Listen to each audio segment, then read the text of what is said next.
ನೋಡಿ ಫ್ರೆಂಡ್ಸ್, ಇದು ಮಸಾಲೆ ದೋಸೆಗೆ ಮೇಲ್ಗಡೆ ಈ ಹೋಟ್ಲಲ್ಲೆಲ್ಲ ಮೇಲ್ಗಡೆ ಮಸಾಲೆ ದೋಸೆ ಮೇಲೆ ಚಟ್ನಿ ಸಾರಿಸ್ತಾರಲ್ಲ, ಆ ಚಟ್ನಿ ರೆಡಿ ಮಾಡ್ತಾ ಇದ್ದೀನಿ ನೋಡಿ. ಒಂದು 10-15 ನಾನು ಬ್ಯಾಡಗಿ ಮೆಣಸು ಹಾಕ್ಕೊಂಡಿದ್ದೀನಿ. ಅದರಲ್ಲಿ ಬಿಸಿ ನೀರು ನೋಡಿ, ಈ ಥರ ಬಿಸಿ ನೀರು ಹಾಕ್ಕೊಳ್ತೀನಿ. ಒಂದು 10 ನಿಮಿಷ ಸಾಕು, ಎಲ್ಲ ಮೆದುವಾಗಿ ಹೋಗ್ಬಿಡುತ್ತೆ.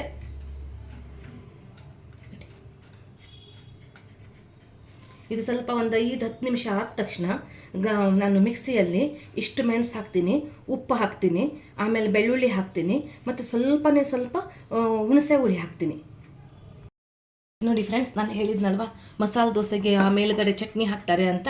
ಸೊ ನೀವು ನೋಡಿ, ನಾನು ಬಿಸಿನೀರಲ್ಲಿ ನೋಡಿ ಬಿಸಿನೀರಲ್ಲಿ ನಾನು ಒಣ ಮೆಣಸಿನ್ಕಾಯನ್ನು ನೆನೆಸಿಟ್ಟಿದ್ದೆ. ಸೊ ನೋಡಿ ಈ ಥರ ಆಗಿದೆ.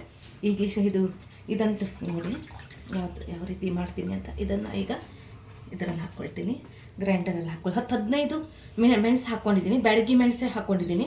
ಆಮೇಲೆ ನೋಡಿ ಇಷ್ಟು ಬೆಳ್ಳುಳ್ಳಿ ಹಾಕ್ತೀನಿ ನಾನು, ಇಷ್ಟು ಬೇಕು. ಯಾಕಂದರೆ ಮಸಾಲೆ ದೋಸೆ ಒಳ್ಳೆ ಮೇಲ್ಗಡೆ ಇದ್ರದ್ದು ಪೇಸ್ಟ್ ಹಾಕಿದಾಗ ತುಂಬ ಚೆನ್ನಾಗಿರುತ್ತೆ. ಈ ನೀರು ಬೇಕಾದರೆ ಯೂಸ್ ಮಾಡ್ಕೊಳ್ಳಿ. ಆಮೇಲೆ ನೋಡಿ ಉಪ್ಪು ಹಾಕ್ತೀನಿ ನೋಡಿ. ಉಪ್ಪು ಆಮೇಲೆ ಒಂದು ಸ್ವಲ್ಪ ನೋಡ್ಕೊಳ್ಳೋಣ, ಯಾಕಂದರೆ ಎಲ್ಲದಕ್ಕೂ ಉಪ್ಪಿದೆ. ದೋಸೆ ಹಿಟ್ಟಿಗಿದೆ, ಚಟ್ನಿಗಿದೆ, ಈ ಚಟ್ನಿಗಿರುತ್ತೆ. ಸೊ ಹಾಗಾಗಿಬಿಟ್ಟು ನೋಡ್ಕೊಂಡು ಹಾಕೊಳ್ಳೋಣ.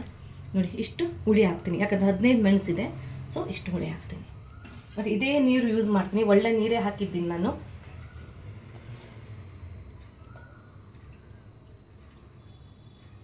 ಸಾಕು.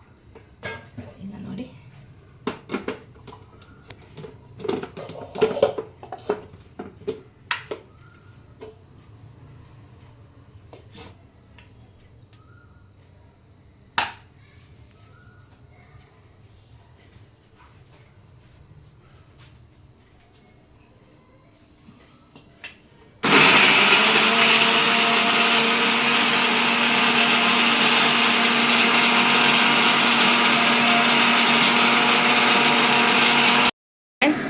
ಚಟ್ನಿ ರೆಡಿ ಆಗಿದೆ.